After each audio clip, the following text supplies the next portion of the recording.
तो देखते हैं कि बेसिक कॉज क्या था क्वांटाइजेशन का। मैंने बताया था कि whenever the two bodies are rub together, जब दो बॉडी को आपस में क्या करते हैं, रब करते हैं, then an integral number of electrons are ejected from one body to another body, यानी एक बॉडी से दूसरे बॉडी में इंटीग्रल नंबर का इलेक्ट्रॉन्स निकलता है। कभी फ्रैक्शन में इलेक्ट्रॉन नहीं निकल सकता है। जब भी निकलेगा तो एक इलेक्ट्रॉन निकलेगा, दो इलेक्ट्रॉन निकलेगा, तीन इलेक्ट्रॉन निकलेगा और दूसरे बॉडी में चला जाएगा। इस तरह से हम अगर जाते जाए तो ये कितने इलेक्ट्रॉन निकल जाएगा, एन ही। तो ये एन जो होता है इंटीजर होता है। एन क्या होता है, इंटीजर। ये कभी फ्रैक्शन नहीं हो सकता है, क्योंकि इलेक्ट्रॉन को कभी भी हम ब्रेक नहीं कर सकते हैं। इलेक्ट्रॉन एक, दो या तीन इस मैनर पे इलेक्ट्रॉन निकलेगा। तो कहने का मतलब है क्वांटाइजेशन ऑफ चार्ज का मतलब होता है कि दुनिया में जितने भी चार्जेज हैं, आइदर पॉजिटिव और negative, it should be integral multiple of electronic charge. तो ये जो चार्ज होता है इंटीग्रल नंबर में होता है, इंटीग्रल मल्टीपल होता है इलेक्ट्रॉनिक चार्ज का, एन इंटू ई। एन क्या है यहाँ पे, इंटीजर, और ई क्या है, ये चार्ज ऑन द इलेक्ट्रॉन। इसका वैल्यू कितना होता है, -1.6 इंटू 10⁻19 कूलम। ये चार्ज ऑन द इलेक्ट्रॉन्स होता है। तो इलेक्ट्रॉन पे जो चार्ज होगा उसका इंटीग्रल मल्टीपल होता है। ये कभी फ्रैक्शन में नहीं होनी चाहिए। क्लियर। तो कहने का मतलब ये हुआ, इसको हम ऐसे भी समझ सकते हैं। अगर हम चार्ज का ग्रोथ को देखें, इसको इस डायग्राम से अगर हम समझा जाए तो ऐसे समझें।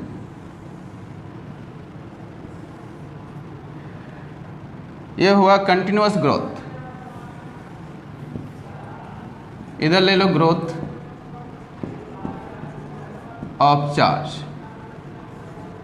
Growth of charge. चार्ज का ग्रोथ कैसे हो रहा है, continuous.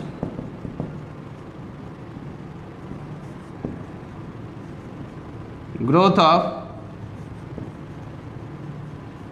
Charge is not exist.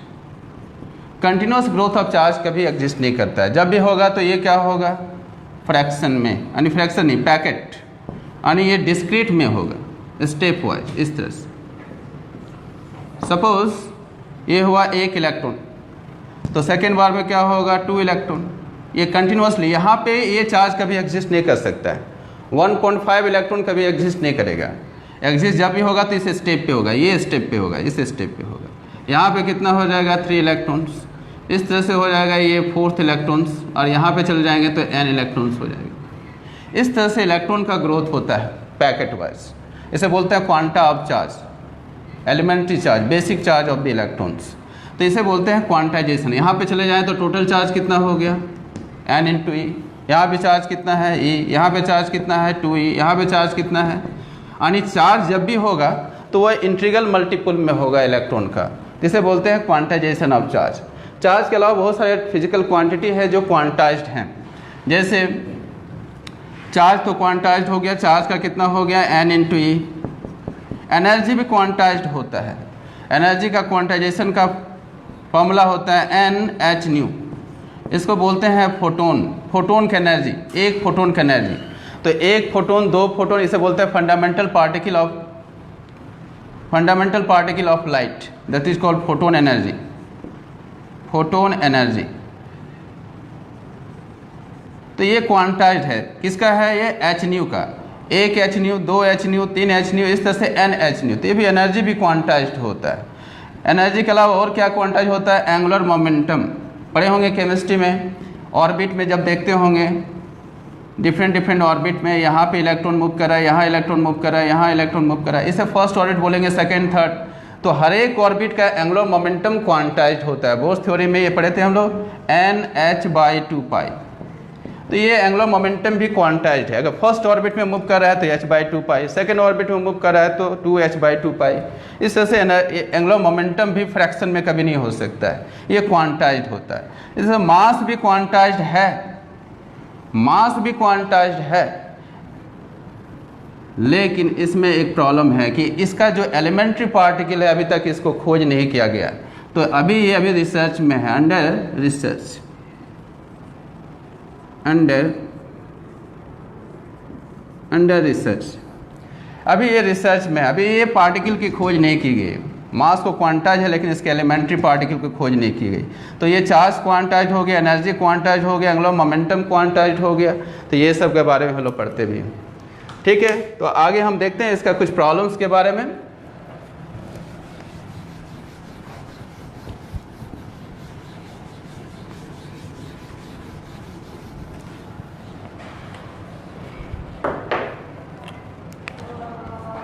Problem first, पहला प्रॉब्लम लेते हैं। एक छोटा सा प्रॉब्लम लेते हैं, basic problem. Can a body have a charge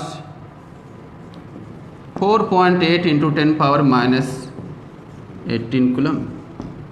क्या ये चार्ज पॉसिबल है? किसी बॉडी पे ये चार्ज हो सकता है? इसको हम कैसे इन्वेस्टिगेशन करेंगे कि ये चार्ज पॉसिबल है कि नहीं, एग्जिस्ट करेगा कि नहीं बॉडी पे।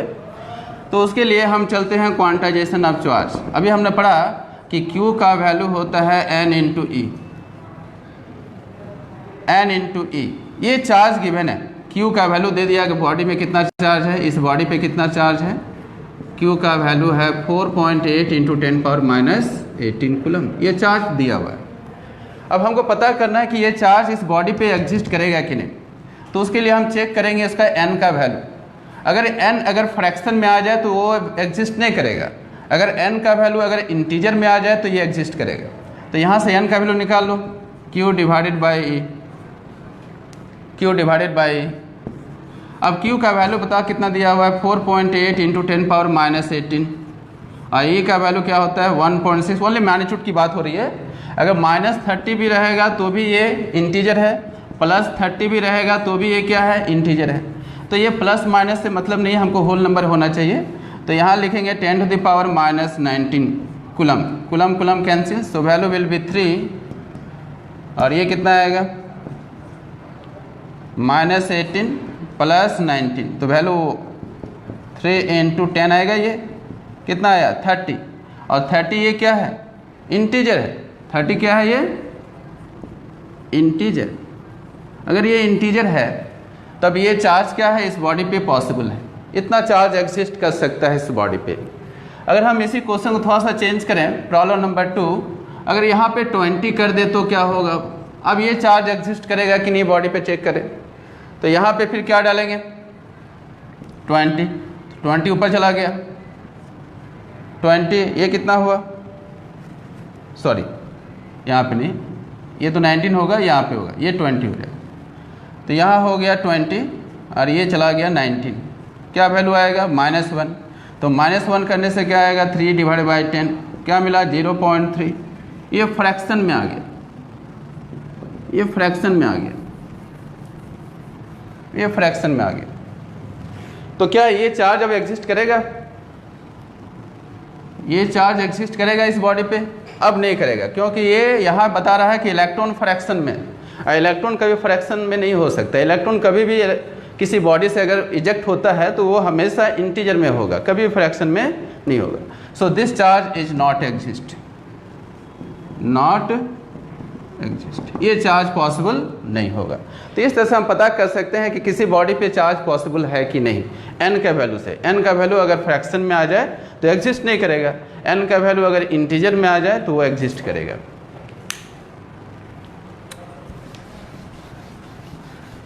ठीक है, आगे बढ़ते हैं हम लोग फिर नए क्वेश्चन में। सेकेंड टाइप का क्वेश्चन क्या पूछ सकता है, और थर्ड, प्रॉब्लम नंबर 3। ये बहुत ही इम्पॉर्टेंट क्वेश्चन है जैक बोर्ड के लिए, सीबीएसई बोर्ड के लिए। How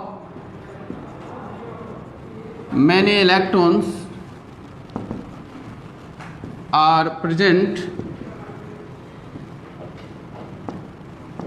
in 1 coulomb charge. एक कूलम चार्ज में कितने नंबर ऑफ इलेक्ट्रॉन प्रेजेंट हैं एक कूलम चार्ज में। इस बॉडी, इस क्वेश्चन को और इस तरह से पूछ सकता है कि एक बॉडी है जिसमें चार्ज कितना डेवलप करना है, तो कितने नंबर ऑफ इलेक्ट्रॉन्स यहाँ से इजेक्ट किया जा सकता है।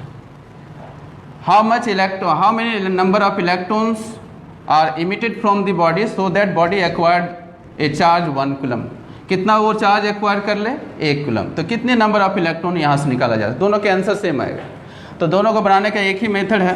कैसे बनाएंगे, क्वांटाइजेशन ऑफ चार्ज से n इंटू क्या होता है, फिर हमने क्या निकालेंगे n, इलेक्ट्रॉन की संख्या निकालना है यानी n निकालना है। n का वैल्यू हो जाएगा q डिवाइडेड बाई q का वैल्यू कितना दिया हुआ है 1 कूलम। e का वैल्यू कितना होता है 1.6 इंटू 10 पावर माइनस 19। यहाँ आप सोच रहे होंगे कि यहाँ प्लस बार बार क्यों लेते हैं, हमको संख्या निकालनी है, हमको पता करना है कि यह 30 है कि 40 है कि 100 है, क्या है, माइनस प्लस से मतलब नहीं है। तो यहाँ पे 1 coulomb divided by 1.6 into 10 power minus 19, इसको अगर सॉल्व किया जाए तो आएगा 6.25 10 टू द पावर 18, यानी इतने इलेक्ट्रॉन्स होते हैं। 1 कूलम चार्ज में कितने नंबर ऑफ इलेक्ट्रॉन प्रेजेंट है, 6.25 10 पावर 18, इतने नंबर ऑफ। ये डायरेक्ट एग्जाम में पूछा जाता है, मल्टीपल चॉइस क्वेश्चन में दिया जाता है ऑप्शन, इसको याद कर लें आप, इसको याद कर लें। 6.25 10 पावर 18 1 कूलम चार्ज में। ठीक है, इसी क्वेश्चन को थोड़ा सा आगे की ओर हम बढ़ाते हैं।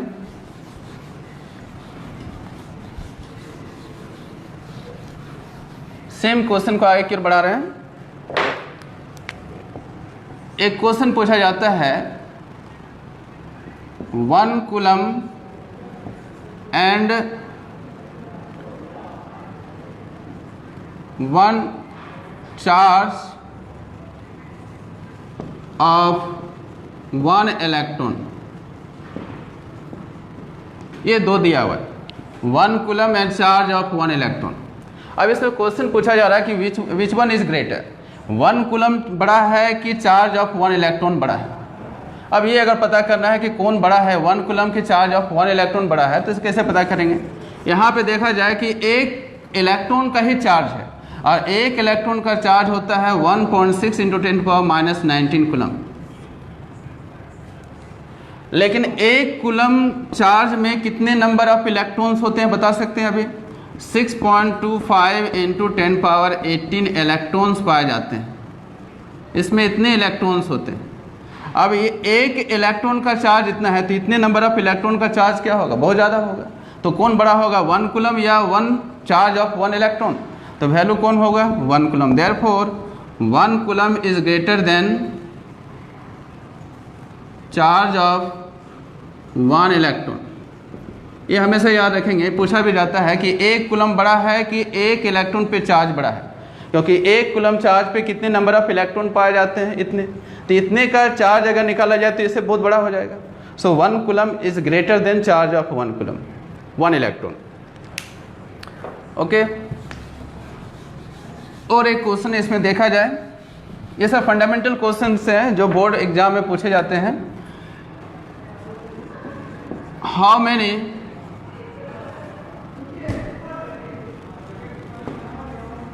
electrons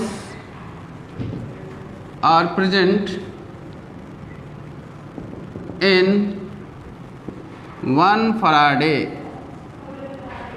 1 Faraday, आप बता सकते हैं कि 1 Faraday is the biggest unit of charge, सबसे बड़ा यूनिट होता है चार्ज का ये।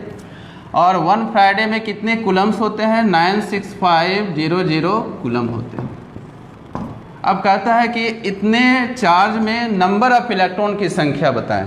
तो फिर नंबर ऑफ इलेक्ट्रॉन की अगर निकालना हो तो फिर फॉर्मूला यूज़ करेंगे क्वांटाइजेशन ऑफ चार्ज से, Q equal to n into e, Q equal to n into e. So n का वैल्यू हो जाएगा Q divided by again 96500 coulomb divided by 1.6 into 10 power minus 19 coulomb, ये हो जाएगा। अब इसको सॉल्व करेंगे तो पाएंगे क्या, इसका वैल्यू होता है 6.022 10 टू द पावर 23। चेक कर लेंगे, नहीं तो इसको याद कर लेंगे, 6.022 10 टू पावर 23 इलेक्ट्रॉन्स। अब बताइए ये वैल्यू जो है पहले से ज़्यादा है कि नहीं, पहले कितना था 6.25 10 टू पावर 18, ये किस में पाया जाता था 1 कूलम में, और इतने कूलम में कितना इलेक्ट्रॉन पाया जाएगा 6.022 10 पावर 23। देखो इससे बड़ा है, तो इतने इलेक्ट्रॉन पाए जाते हैं किस में 1 Faraday में, यानी 96500 कूलम में इतने नंबर ऑफ इलेक्ट्रॉन्स मौजूद होते हैं। ठीक है, नेक्स्ट क्वेश्चन की ओर चलते हैं।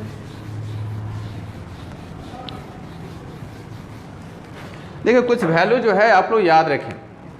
अगर हम इलेक्ट्रॉन की बात करें तो इसका वैल्यू होता है 1.6 इंटू 10 पावर माइनस 19 कूलम। अगर 2e की बात करेंगे तो ये वैल्यू होता है 3.2 इंटू 10 पावर माइनस 19 कूलम। अगर 3e की बात किया जाए तो ये होता है 4.8 इंटू 10 पावर माइनस 19 कूलम। अगर 3e के बाद 4e तो 6.4 इंटू 10 पावर माइनस 19 कूलम। ये सब वैल्यू कुछ याद कर लें फटाफट, मल्टीपल चॉइस क्वेश्चन बनाने में ईजी होगा। 5 इलेक्ट्रॉन रहेगा तो ये हो जाएगा 8 into 10 power minus 19 coulomb. 6 electron 6 electron रहेगा तो ये आएगा 9.6 into 10 power minus 19 coulomb. 7 electron रहेगा तो 11.2 into 10 power minus 19 coulomb. 8 electron रहेगा तो क्या होगा 12.8 into 10 power minus 19 coulomb.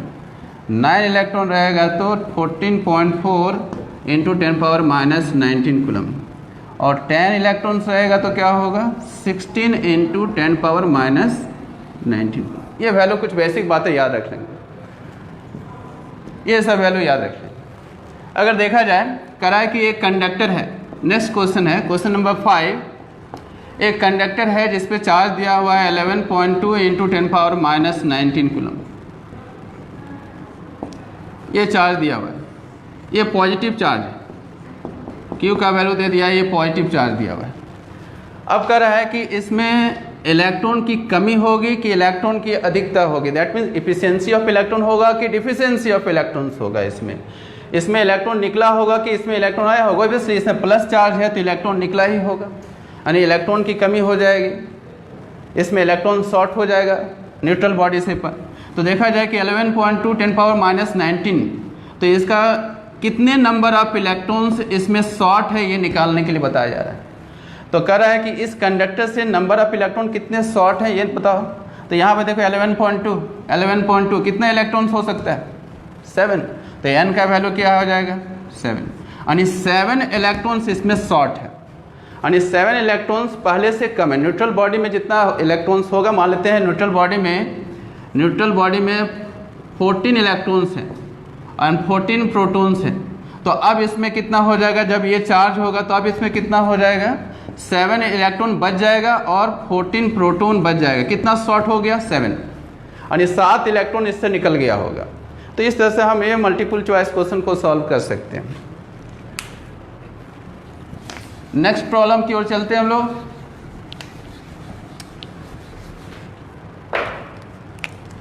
Problem number 6।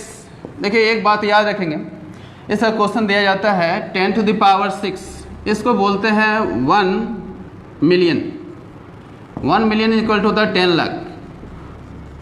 एक होता है 1 बिलियन 10 पावर 9, 1 बिलियन, इसको अरब बोलते हैं, हिंदी में बोलते हैं अरब। एंड 1 ट्रिलियन 10 टू पावर 12, इसको खरब बोलते हैं। ये सब अगर दिया रहे, जैसे जाता है बच्चे को समझ नहीं आता है कि क्या हुआ, वहाँ दिया रहेगा 1 billion of electron is ejected from the body. 1 billion of electrons are ejected from the body. वो बिलियन आ गया तो बिलियन का मतलब ही नहीं समझ में आ रहा है कि बिलियन मतलब क्या होता है। तो बिलियन का मतलब कितने इलेक्ट्रॉन्स निकला गया होगा 10 पावर 9। तो सपोज ये एक बॉडी है और इससे 1 बिलियन इलेक्ट्रॉन्स निकल गया बाहर। अब हमको यही नहीं पता कि बिलियन होता क्या है, तो फिर गड़बड़ हो जाएगा, तो बना नहीं पाओगे। तो बताओ इसमें चार्ज कितना डेवलप होगा, कितने नंबर ऑफ इलेक्ट्रॉन निकल गया 1 बिलियन। तो चार्ज विल बी क्या होता है माइनस, बाहर निकलता है तो क्या लेते हैं माइनस n इंटू ई। अब बताओ माइनस n की जगह पे क्या लिखोगे, बिलियन में क्या लिखते हैं 10 पावर 9। और इलेक्ट्रॉन का वैल्यू क्या होता है minus 1.6 into 10 power minus 19 coulomb. So value will be positive. Charge क्या होगा फाइनली पॉजिटिव आएगा, क्या मिलेगा 1.6 into 10 to the power minus 10 coulomb. इतना ही चार्ज इस बॉडी पे क्या हो जाएगा डेवलप हो जाएगा। इस तरह से बोलेगा 1 ट्रिलियन अगर इलेक्ट्रॉन्स अगर बाहर निकल जाए तो क्या यूज करेंगे 10 पावर 12। 1 मिलियन की बात करेगा तो क्या बोलेंगे 10 पावर 6। तो ये सब वैल्यू को याद रख लेंगे ताकि ये डायरेक्ट अगर क्वेश्चन बिलियन और ट्रिलियन में और मिलियन में दिया रहे तो कंफ्यूज ना हो। ये सब का वैल्यू याद रखा, 6 के बाद 9, 9 के बाद 3 का डिफरेंसेस है। क्लियर है।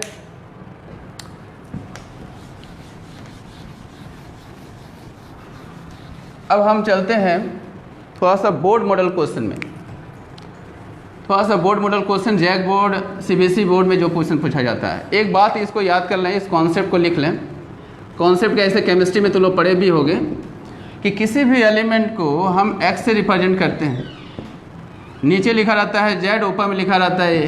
What is the meaning of z and a? z को क्या बोलते हैं?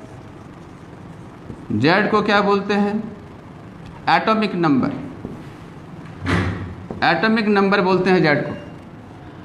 एटॉमिक नंबर क्या होता है? Number of electron equal to number of proton, दोनों इक्वल होता है।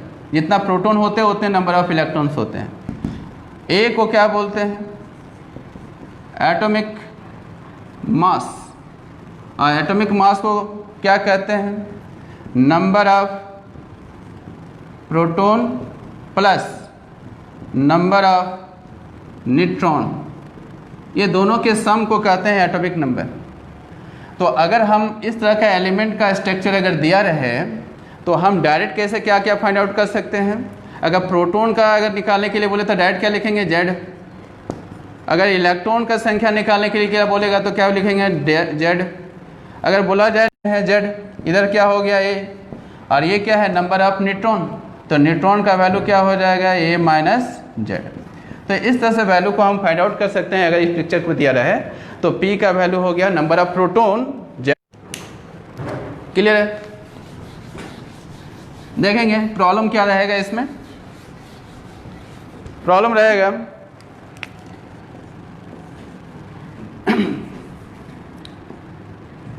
Find the charge of nucleus. अब न्यूक्लियस में जब बात किया जाए, जब न्यूक्लियस की बात किया जाए तो न्यूक्लियस के अंदर में क्या रहता है? Proton and neutron. अब बाहर में कौन मूव करता है? इलेक्ट्रॉन। तो न्यूक्लियस की चार्ज बोला गया। तो न्यूक्लियस में चार्ज, तो न्यूट्रॉन में कोई चार्ज है नहीं, तो बचा क्या? सिर्फ प्रोटॉन। तो प्रोटॉन पे चार्ज कितना होगा, इस न्यूक्लियस में कितना चार्ज है, ये पता करना है। तो यहाँ देखना है कि यहाँ नंबर ऑफ प्रोटॉन्स कितने हैं। तो क्वांटाइजेशन ऑफ चार्ज में क्या बताए थे? नंबर ऑफ प्रोटॉन और नंबर ऑफ इलेक्ट्रॉन। इसका मतलब होता है नंबर ऑफ प्रोटॉन और नंबर ऑफ इलेक्ट्रॉन, दोनों ही हो सकता है। अगर न्यूक्लियस की बात करें तो नंबर ऑफ प्रोटॉन की बात करेंगे, न्यूक्लियस से बाहर चले जाएं तो नंबर ऑफ इलेक्ट्रॉन्स की बात करेंगे। इनटू क्या होता है? Charge of the electron and proton. तो यहाँ पे प्रोटॉन पे चार्ज की बात करेंगे। तो न्यूक्लियस में बताओ एन का वैल्यू क्या है? 7। इसी को तो कहते हैं जेड। तो जब भी न्यूक्लियस की चार्ज निकालने के लिए बात किया जाए, न्यूक्लियस की चार्ज की बात किया जाए तो फॉर्मूला यूज करते हैं Z into e, where Z is the atomic number. Atomic number means number of proton and number of electron. तो नंबर ऑफ प्रोटॉन क्या है यहाँ बता सकते हो? 7। इसको E से मल्टीप्लाई कर दो तो 7 इंटू ई को क्या बोलते हैं? डायरेक्ट यूज कर सकते हो, और नहीं तो इसका मल्टीप्लाई करोगे तो ये आएगा। इसका वैल्यू पुट कर दो 1.6 10⁻−19, 7 से मल्टीप्लाई करो तो कितना आएगा? 11.2 इंटू 10⁻−19 कूलम। ये चार्ज डेवलप हो जाएगा इस नाइट्रोजन के न्यूक्लियस में। इस तरह से एक क्वेश्चन और पूछा जाता है, find the charge of alpha particle. अब ये समझना है कि अल्फा पार्टिकल में चार्ज कितना हो सकता है। अल्फा पार्टिकल का चार्ज क्या होगा? अल्फा का मतलब होता है हीलियम। हीलियम के स्ट्रीम को बोलते हैं, ये रेडियो एक्टिव चैप्टर में पढ़ना है, ये बहुत डिटेल से वहाँ बात करना है मॉडर्न फिजिक्स में। अभी याद रख लें कि अल्फा का मतलब होता है हीलियम का stream, the flow of helium particle. तो हीलियम पार्टिकल का स्ट्रक्चर होता है 2He4। अब यहाँ 2 क्या बता रहा है? Atomic number. तो हीलियम का बताया जाए, इसका चार्ज कितना होगा? Z इंटू ई। Z इंटू ई। अब बताओ Z का वैल्यू क्या है? 2 इंटू ई, और 2E का वैल्यू क्या है? 3.2 10⁻⁻19 कूलम। ये चार्ज डेवलप हो जाएगा कहाँ पे? अल्फा पार्टिकल का। तो अल्फा पार्टिकल का चार्ज इतना ही होता है, इसको याद रखेंगे। 2 into E, number of proton into E का वैल्यू हो गया number charge of the proton. Last class मैंने क्वांटाइजेशन ऑफ चार्ज के बारे में बात किया था प्रीवियस क्लासेस का वीडियो में, उसको आप देख लें एक बार बढ़िया से, तो ज़्यादा क्लियर होगा। अभी हम ज़्यादा डिटेल से यहाँ बात नहीं कर सकते हैं, सिर्फ फॉर्मूला को लेके प्रॉब्लम को सॉल्व करेंगे। नेक्स्ट एक बहुत इंपॉर्टेंट क्वेश्चन है, ये नीट लेवल का क्वेश्चन है, नीट के एग्जामिनेशन में ये पूछा भी जाता है। क्या है question? Find charge of 1 kg of electron, 1 kg of electron. तो ध्यान देंगे, ये नीट लेवल का क्वेश्चन है। Find charge of 1 kg of electron. हम 1 इलेक्ट्रॉन का चार्ज हमको पढ़ाते हैं। अब 1 kg का इलेक्ट्रॉन अगर है, इतना बड़ा है सबस्टांस जिसमें 1 kg का इसमें इलेक्ट्रॉन से भरा हुआ है। एक इलेक्ट्रॉन का मास हमको पता है, एक इलेक्ट्रॉन का मास पता है 9.1 × 10⁻³ kg, ये होता है ना। लेकिन यहाँ एक इलेक्ट्रॉन नहीं है, यहाँ 1 kg में कितने इलेक्ट्रॉन है ये हमको पता नहीं है। यहाँ पे एक ऐसा सबस्टांस है जो 1 kg का है, 1 kg का, और इसमें कितने इलेक्ट्रॉन है ये हमको पता नहीं है। अगर ये इलेक्ट्रॉन की संख्या अगर हम इसमें निकाल लें तो इसका चार्ज के बारे में बता सकते हैं। तो 1 kg इलेक्ट्रॉन में कितने नंबर ऑफ इलेक्ट्रॉन है ये हमको पता नहीं है। तो उसको कैसे निकालते हैं? ऐसा करते हैं कि टोटल मास तो पता है, टोटल मास पता है, इसका टोटल मास इक्वल टू क्या होगा? पता है कि n, मान लेते हैं कि n नंबर ऑफ इलेक्ट्रॉन्स इसमें भरा हुआ है, बहुत सारे इलेक्ट्रॉन्स इसके अंदर है। कितने नंबर ऑफ इलेक्ट्रॉन्स है? n। और एक इलेक्ट्रॉन पे मास कितना होता है? m ही। तो m ही को अगर n से मल्टीप्लाई कर देंगे तो टोटल मास निकल जाएगा इसका। और टोटल मास ऑलरेडी गिवन है, कितना है? 1 kg। तो 1 kg इक्वल टू क्या लिखोगे? n into mass of 1 electron 9.1 × 10⁻31 kg हो सकता है। सो n will be 1 kg divided by 9.1 × 10⁻31 kg। ये निकल गया n। इसको सॉल्व कर लेंगे, n का वैल्यू पता चल गया। जब n पता चल गया तो इस 1 kg बॉडी में कितने चार्ज हैं वो कैसे निकालेंगे? According to quantization of charge, q equal to क्या होता है? n into e। q equal to n into n का वैल्यू पता है 1 डिवाइडेड बाय 9.1 × 10⁻31। एक इलेक्ट्रॉन का चार्ज पता है 1.6 × 10⁻19। इसको सॉल्व करेंगे तो 11.1.76 10⁻11 कूलम आएगा। चेक कर लेंगे इसको, इसको सॉल्व करेंगे तो 1.76 10⁻11 कूलम आएगा। तो 1 kg इलेक्ट्रॉन में चार्ज कितने होते हैं? 1.76 10⁻11 कूलम। क्लियर है? आगे चलें, एक एनसीईआरटी का क्वेश्चन लेते हैं, बहुत ही इंपॉर्टेंट क्वेश्चन है एनसीईआरटी का। एनसीईआरटी ये मेरे ख्याल से एग्जाम्पल 1.2 है, चेक कर लेंगे। एनसीईआरटी का एग्जाम्पल 1.2 ये क्या कहता है? If 10⁹ electrons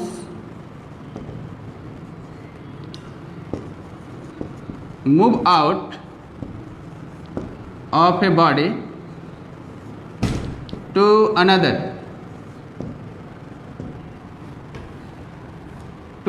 body, how much time is required? How much time is required to get a charge 1 coulomb to another body? ये क्वेश्चन है एनसीईआरटी का एग्जाम्पल 1. बहुत इंपॉर्टेंट क्वेश्चन है ये। नीट लेवल में क्वेश्चन का ये दिया जाता है, फंडामेंटल क्वेश्चन है ये। बोर्ड में पूछा जाता है और नीट के एग्जामिनेशन में भी ये सब क्वेश्चन पूछा जाता है। तो कहता है कि किसी बॉडी से कितने नंबर ऑफ इलेक्ट्रॉन्स को बाहर निकाला जाता है? 10⁹9। यहाँ पे एक चीज और देखेंगे, अनदर बॉडी एवरी सेकेंड, प्रत्येक 1 सेकेंड में कितने नंबर ऑफ इलेक्ट्रॉन्स यहाँ से इजेक्ट होते हैं? 10⁹9। किस में जाते हैं? दूसरे बॉडी पे। ये फर्स्ट और ये क्या हुआ सेकेंड। तो यहाँ भी इलेक्ट्रॉन्स कितने जाएंगे 10 पावर 9, कितने सेकेंड में जा रहे हैं इन 1 सेकेंड। प्रत्येक 1 सेकेंड में, एवरी 1 सेकेंड में, 1 सेकेंड में 10 टू पावर 9 इलेक्ट्रॉन यहाँ से मूव आउट होता है, दूसरे बॉडी में चला जाता है। तो कहता है कि इस बॉडी पे टोटल चार्ज हमको कितना चाहिए 1 कूलम दिया हुआ है। इस बॉडी पे टोटल चार्ज हमको कितना चाहिए 1 कूलम। तो कहता है कि कितना टाइम लगेगा हर एक सेकेंड में अगर इतना इलेक्ट्रॉन अगर इसमें आके चला जाता है, इसमें अगर हम इलेक्ट्रॉन्स को दे देते हैं हर एक 1 सेकेंड में 10 पावर 9, तो कितने समय के बाद इस बॉडी पे चार्ज का वैल्यू कितना हो जाएगा 1 कूलम। तो ये टाइम तुमको निकालना है, ये टाइम निकालना है कि कितने टाइम के बाद इसमें 1 कूलम चार्ज एक्वायर्ड कर लेगा कौन, अनदर बॉडी। तो देखेंगे कैसे इसको बनाएंगे।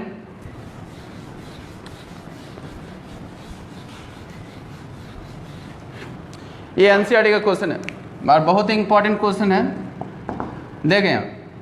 तो कहता है कि पहले ऐसा करते हैं कि 1 सेकेंड का चार्ज पहले पता कर लें कि 1 सेकेंड में कितना चार्ज यहाँ पे हुआ। तो देखेंगे चार्ज इन 1 सेकेंड, 1 सेकेंड में कितना चार्ज यहाँ पे आया। तो फॉर्मूला क्या होता है n इंटू ई। n का वैल्यू पता है कितना होगा 10 पावर 9, इतने ही इलेक्ट्रॉन आ रहे हैं। कितना चार्ज है इसमें, जब आ रहे हैं तो ऑब्वियसली नेगेटिव चार्ज होगा, ठीक है, मैग्नीट्यूड की बात कर रहे हैं। तो 1.6 इंटू 10 पावर माइनस 19 कूलम। तो ये वैल्यू हो गया 1.6 इंटू 10 पावर माइनस 10 कूलम। इतना ही चार्ज 1 सेकेंड में आके यहाँ पे जमा हो रहा है, 1 सेकेंड में इतने ही चार्ज। लेकिन ये चार्ज कैसा होगा, नेगेटिव चार्ज आ रहा है तो नेगेटिव डेवलप होगा, इसमें चार्ज कैसा होगा, नेगेटिव। तो कहता है कि 1 कूलम चार्ज इसमें अगर आना है तो उसके लिए टाइम कितना चाहिए। देखो 1 सेकेंड में इतना चार्ज डेवलप हुआ, तो ऐसे करते हैं, इसको यूनिटी लॉ से बनाते हैं। Since 1.6 into 10 power minus 10 coulomb charge में कितना टाइम लगा, कितना टाइम लगा 1 सेकेंड। इतना कूलम चार्ज अगर इसमें हुआ तो टाइम कितना एक्वायर्ड किया 1 सेकेंड। तो बताओ कितना चार्ज हमको प्राप्त करना है 1 कूलम। तो 1 कूलम चार्ज लाने के लिए क्या टाइम होगा बता सकते हो। बहुत सिंपल है, यूनिटी लॉ से बना दिए। 1 सेकेंड में इतना चार्ज डेवलप हो रहा है, तो बताइए इतने चार्ज डेवलप करने के लिए कितना टाइम लगना चाहिए। तो कैसे बनाओगे यूनिटी लॉ से, 1 divided by 1.6 into 10 power minus 10 multiply क्या होगा 1 कूलम, सॉरी 1 कूलम, यहाँ भी कूलम है, यहाँ भी कूलम, कूलम कूलम कैंसिल, यार ये क्या है सेकेंड, तो सेकेंड बचेगा। तो ये जो टाइम आएगा इसको कैलकुलेट करेंगे तो 6.25 into 10 to the power 9 second आएगा। चेक कर लेंगे, इतना सब टाइम लगेगा कि इसमें 1 कूलम चार्ज इसमें जमा हो जाए। 1 कूलम चार्ज जमा होने के लिए इतना ही टाइम इसमें एक्वायर्ड होगा। ठीक है, क्लियर है। अगर हम इसको चाहें मिनट में कन्वर्ट करना तो 1.04 आएगा। मिनट में कन्वर्ट करने के लिए क्या करते हैं बताओ, 60 से डिवाइड करेंगे, उसको डिवाइड करोगे तो इतना ही आएगा, 10 पावर 8 मिनट आ जाएगा। इसको भी याद कर लें, मिनट में कन्वर्ट किया। इस मिनट को अगर आवर्स में कन्वर्ट करें तो फिर 60 से डिवाइड करना पड़ेगा, तो इसका वैल्यू आएगा, हाँ इसको 60 से अगर डिवाइड कर दें तो 1.74 10 टू द पावर 6 आवर्स आ जाएगा। इसको चेक कर लें। अगर इसको डे में कन्वर्ट करें कितना दिन लगा, कितना दिन लगा, तो इसको बताओ, इसको कन्वर्ट करने के लिए आएगा तो इसमें 24 से डिवाइड करना पड़ेगा। तो 24 आवर्स से डिवाइड करें तो यहाँ बताओ, तो बोलो इसका वैल्यू आएगा 7.25 10 टू द पावर 4 डेज। ये डेज में कन्वर्ट हो गया। अगर ईयर में कन्वर्ट करना हो तो फिर ईयर में कन्वर्ट करने के लिए फिर 365 डेज डिवाइड करना पड़ेगा। तो यहाँ पे डिवाइड करेंगे तो आएगा 198.4 ईयर्स, और ये अप्रॉक्स कितना होता है 200 ईयर्स, 200 ईयर्स होता है। तो ये मेडिकल एग्जाम में पूछ सकता है कि 1 कूलम चार्ज यहाँ पे अगर डेवलप करना है तो क्या टाइम लगेगा। तो वहाँ पे 4 ऑप्शन दिया रहेगा, 100 ईयर्स, 200 ईयर्स, 400 ईयर्स, इस तरह से दिया रहेगा, उसमें टिक लगा देना है। तो ये बनाओगे तब, तो ये सब वैल्यू को डायरेक्ट याद कर लेंगे। सेकंड में इतना लगेगा, मिनट में इतना लगेगा, आवर्स में, डेज में और ये ईयर्स में। क्लियर है? तो ये रहा एनसीईआरटी का क्वेश्चन 1.2 एग्जाम्पल। अब हम चलते हैं एडवांस लेवल का क्वेश्चन। ये सब तो बेसिक क्वेश्चन था। एडवांस लेवल का क्वेश्चन देखते हैं। एडवांस लेवल का क्वेश्चन जिसमें जेईई मेंस बोर्ड में भी पूछा जाता है, नीट का बहुत सब तीनों के लिए इंपॉर्टेंट है। तो देखेंगे एक एनसीईआरटी का ही क्वेश्चन है, बहुत इंपॉर्टेंट क्वेश्चन है। एग्जाम्पल 1.3 क्वेश्चन क्या कर रहा है? How much positive and negative charge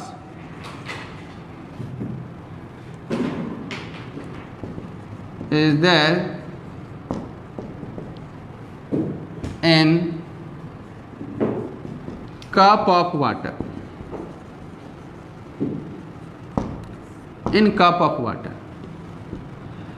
एक कप वाटर में कितना पॉजिटिव होगा और कितना नेगेटिव चार्ज होगा, ये निकालना है। थोड़ा सा टफ है, थोड़ा केमिस्ट्री में जाना पड़ेगा। How much positive and negative charge is there in cup of water.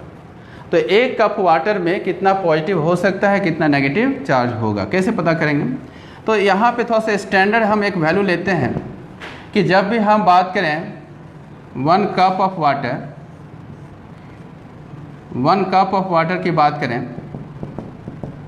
तो इसका एक स्टैंडर्ड वैल्यू लेते हैं कि इसका मास को ले लेते हैं 250 ग्राम। कितना लेते हैं? 250 ग्राम। 250 ग्राम इसमें मास को हम एज्यूम कर लेते हैं कि 1 कप ऑफ वाटर में इतना हो सकता है। वाटर का फॉर्मूला होता है H2O, और इस H2O मॉलिक्यूल बोलते हैं इसको, H2O मॉलिक्यूल, क्योंकि बहुत सारे एटम से मिलकर बना है। तो H2O मॉलिक्यूल में कितने नंबर ऑफ इलेक्ट्रॉन्स होते हैं? 10 इलेक्ट्रॉन्स। इसमें 10 इलेक्ट्रॉन्स होते हैं। देखो एक मॉलिक्यूल में कितने इलेक्ट्रॉन्स? हाइड्रोजन का 2, ऑक्सीजन का 8, कितना हो गया? 10 इलेक्ट्रॉन्स। तो इसमें 10 इलेक्ट्रॉन्स मौजूद होते हैं एक मॉलिक्यूल में। तो पहले हमको तो ये पता करना पड़ेगा चार्ज निकालने से पहले कि इसमें कितने नंबर ऑफ इलेक्ट्रॉन्स हैं, कितने नंबर ऑफ प्रोटॉन्स हैं। प्रोटॉन हो गए तो पॉजिटिव होगा, इलेक्ट्रॉन होगा तो नेगेटिव होगा। ये तो न्यूट्रल बॉडी है ना, तो जितने नंबर ऑफ प्रोटॉन्स उतने ही नंबर ऑफ इलेक्ट्रॉन्स होंगे। तो हमको पता करना है कि how much electrons is there, how much protons is there. तो यहाँ पे कैसे फाइंड आउट करेंगे? चलो एक हम थोड़ा सा प्रोसेस में बताते हैं, इसके बाद शॉर्टकट मेथड बताएंगे। डायरेक्ट नीट के एग्जाम के लिए शॉर्टकट मेथड क्या हो सकता है, तो इसमें थोड़ा प्रोसेस में चलते हैं। 18 ग्राम H2O में कितने नंबर ऑफ मॉलिक्यूल्स होते हैं? एवोगाड्रो नंबर पढ़े होंगे केमिस्ट्री में। 18 ग्राम H2O में कितने होते हैं? 6.023 10⁻23 मॉलिक्यूल्स। इतने मॉलिक्यूल्स मौजूद होते हैं। तो बताओ 250 ग्राम में कितने मॉलिक्यूल्स होंगे? 250 ग्राम में, 250 ग्राम गिवन है मास, तो हो जाएगा 6.023 10⁻23 डिवाइडेड बाय 18 इंटू 250 ग्राम। तो इतने मॉलिक्यूल्स हो गए। तो कहता है 250 ग्राम में कितने मॉलिक्यूल प्रेजेंट है? ये 250 ग्राम में मॉलिक्यूल इतने हैं। हमको पता है कि एक मॉलिक्यूल का नंबर ऑफ इलेक्ट्रॉन्स कितना है? 10। तो बता सकते हैं 1 molecule of H2O contain how much electrons? 10 electrons। 10 electrons। एक मॉलिक्यूल ऑफ H2O में कितने नंबर ऑफ इलेक्ट्रॉन्स हैं? 10। तो बताओ कितने नंबर ऑफ मॉलिक्यूल्स हैं मेरे पास? 6.23 10⁻23 डिवाइडेड बाय 18 इंटू 250 मॉलिक्यूल्स में नंबर ऑफ इलेक्ट्रॉन बताओ। तो क्या होगा? 6.023 10⁻23 डिवाइडेड बाय 18 इंटू 250 इंटू 10। ये हो गया नंबर ऑफ इलेक्ट्रॉन्स। ये डायरेक्ट निकल गया नंबर ऑफ इलेक्ट्रॉन्स। इस वैल्यू को बोलते हैं नंबर ऑफ इलेक्ट्रॉन्स। तो जितने नंबर ऑफ इलेक्ट्रॉन्स होंगे उतने ही नंबर ऑफ प्रोटॉन्स होंगे, क्योंकि ये तो न्यूट्रल बॉडी है। तो 250 ग्राम में इतने ही नंबर ऑफ इलेक्ट्रॉन्स प्रेजेंट है। अब नंबर ऑफ इलेक्ट्रॉन निकल गया, नंबर ऑफ प्रोटॉन निकल गया, तो अब हम क्या निकाल सकते हैं, पॉजिटिव और negative charge with the help of quantization of charge. तो देखेंगे यहाँ पे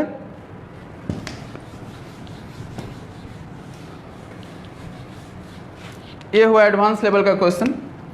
तो नंबर ऑफ इलेक्ट्रॉन मेरा पता चला, n का वैल्यू आया 6.023 10 to the power 23 multiply 250 multiply 10 upon 80।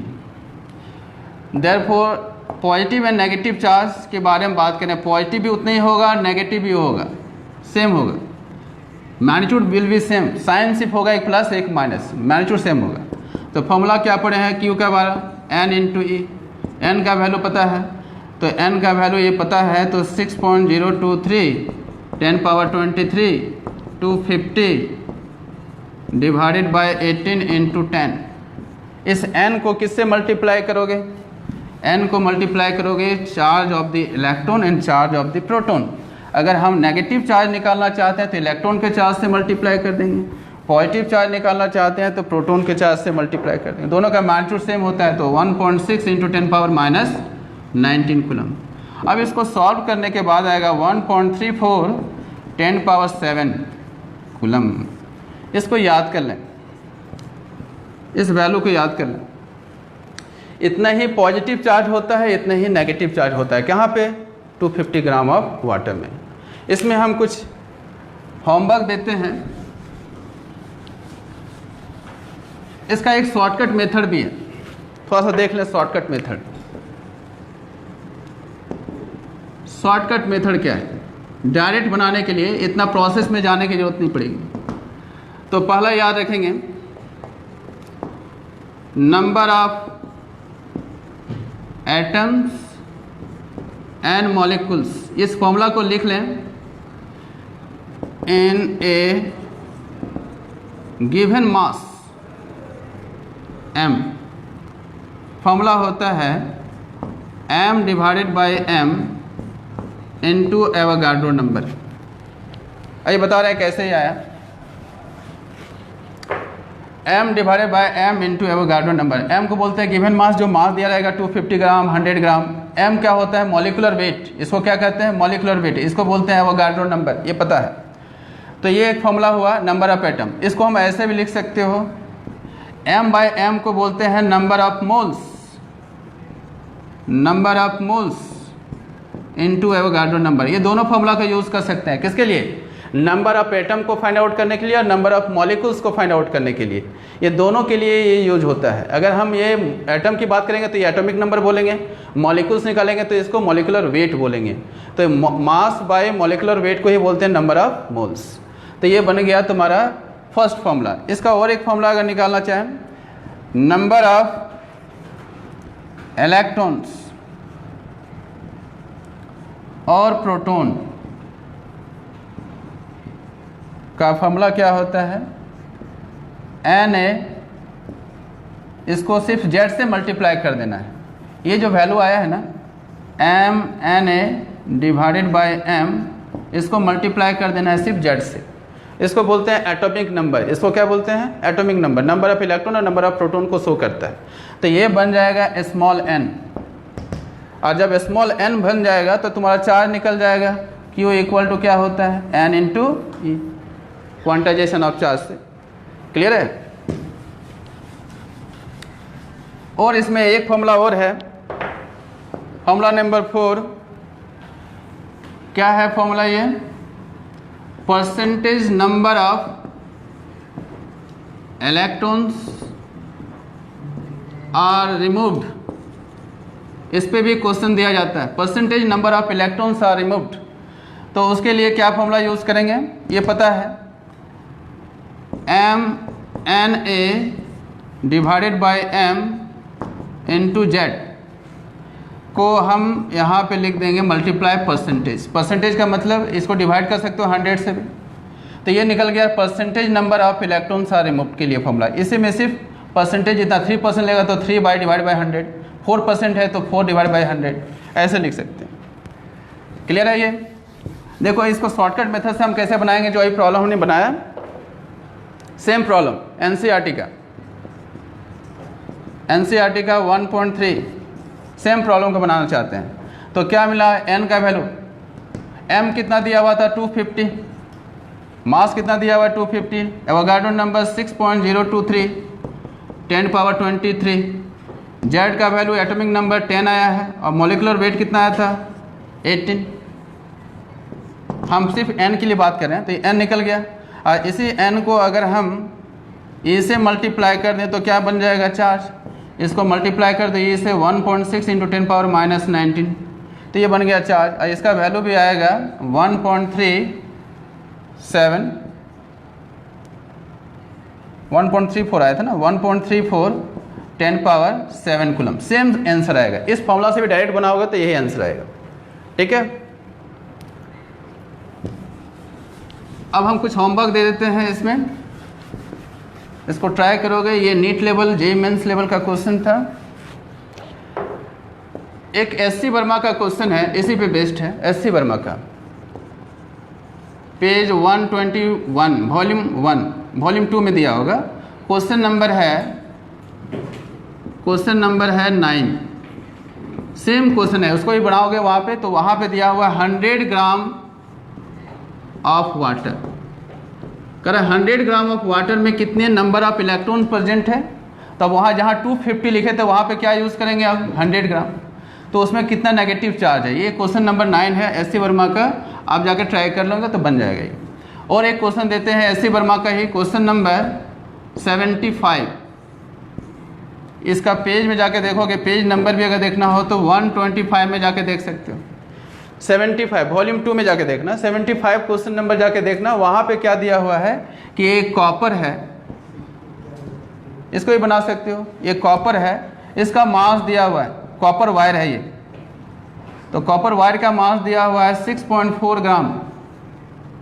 Copper wire का मास दिया हुआ है 6.4 ग्राम और कह रहा है कि एक कॉपर का जो एटम है वह एक इलेक्ट्रॉन को कंट्रीब्यूट कर रहा है। एक एटम कितने इलेक्ट्रॉन को कंटेन किया हुआ है, एक इलेक्ट्रॉन। तो बोल रहा है कि इसमें नंबर ऑफ फ्री इलेक्ट्रॉन्स को फाइंड आउट करें।